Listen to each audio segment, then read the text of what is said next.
ദശകം 13 ശ്ലോകം 4.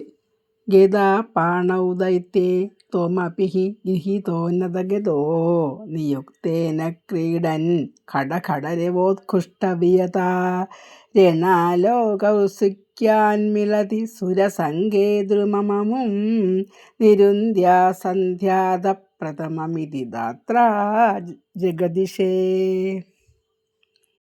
കഴിഞ്ഞ ശ്ലോകത്തിൽ ഭഗവാൻ ഭൂമിദേവിയെ പൊക്കി വെള്ളത്തിൻ്റെ ഒരു ഭാഗത്ത് നിർത്തിയിട്ട് ഹിരണ്യാക്ഷനോട് യുദ്ധത്തിന് തയ്യാറായി ഒരുങ്ങി പുറപ്പെട്ടു എന്ന് പറഞ്ഞു.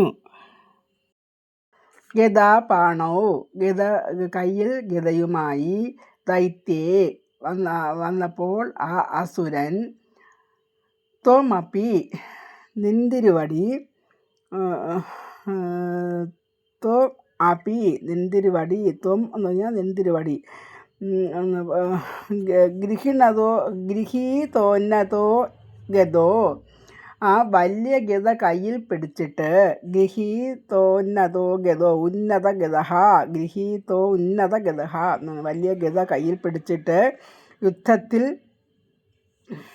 വിരഹിച്ചും കൊണ്ട്, നിയുക്തേന ക്രീഡാൻ, യുദ്ധത്തിൽ വിഹരിച്ചും കൊണ്ട്, ഖടഖട ശബ്ദം, ഖടഖട രവോത്കൃഷ്ടവിയതാഹ, ഖടഖട എന്ന ശബ്ദം കൊണ്ട് മുഖരിതമായി, ഉഷ്ടവിയതാഹ, രണാ ലോകൗത്സുക്യാൻ മിളതി, ആ യുദ്ധം കാണാൻ ലോക ഉത്സാഹത്തോടു കൂടിയ, മിളതി സുരസംഗേ ദ്രുതമമോ, സുരസംഘം ദേവന്മാരുടെ കൂട്ടം, ദേവന്മാർ യുദ്ധം കാണാൻ ഉത്സാഹത്തോടുകൂടി അണിനിരന്നു. നിരുന്ധ്യ, ദ്രുതമമും നിരുന്ധ്യ, അപ്പോൾ സന്ധ്യാത പ്രമഥമിതി ധാത്ര ജഗദിഷേ.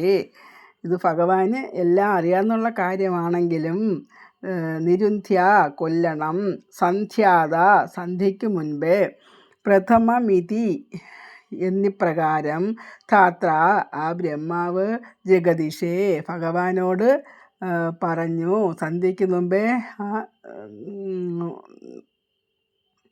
അവനെ കൊല്ലണം എന്ന് ബ്രഹ്മാവ് പറഞ്ഞു, ഹിരണ്യാക്ഷനെ കൊല്ലണമെന്ന് ഭഗവാനോട് പറഞ്ഞു.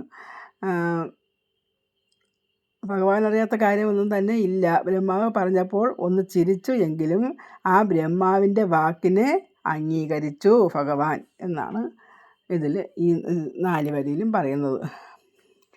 ദൈത്യേ ഗദാ പാണൗ, ആ അസുരൻ കയ്യിലൊരു ഗദയുമായി വന്നപ്പോൾ, നിന്തിരുവടിയും ഗൃഹിത ഉന്നത ഗദാഹ, കയ്യിൽ ഒരു വലിയ ഗദയും പിടിച്ച്, ഖടഖട എന്ന ശബ്ദം കൊണ്ട്, നിയുക്തേന ക്രീഡൻ, ഖടഖട എന്ന ശബ്ദം കൊണ്ട് ആകാശം മുഴുവൻ മുഖരിതമാക്കിക്കൊണ്ട്, നിയുക്തേന ക്രീഡൻ ഒരു ദ്വന്ദ്വയുദ്ധത്തിൽ വിഹരിച്ചും കൊണ്ട് തന്നെ, രണാ ലോകൗത്സുക്യ യുദ്ധം കാണാനുള്ള ഉത്സാഹം കൊണ്ട്, സുരസംഖ്യേൻ മിളതി ദേവന്മാരുടെ ഒരു കൂട്ടം വന്നു നിന്നപ്പോൾ ആ ബ്രഹ്മാവ് വേഗം തന്നെ സന്ധ്യയാകുന്നതിന് മുൻപ് തന്നെ കൊല്ലണം എന്ന് ഉണർത്തിച്ചു ഭഗവാനോട്. ഇതാണ് ഈ ശ്ലോകത്തിൽ മേൽപ്പത്തൂർ പറയുന്നത്.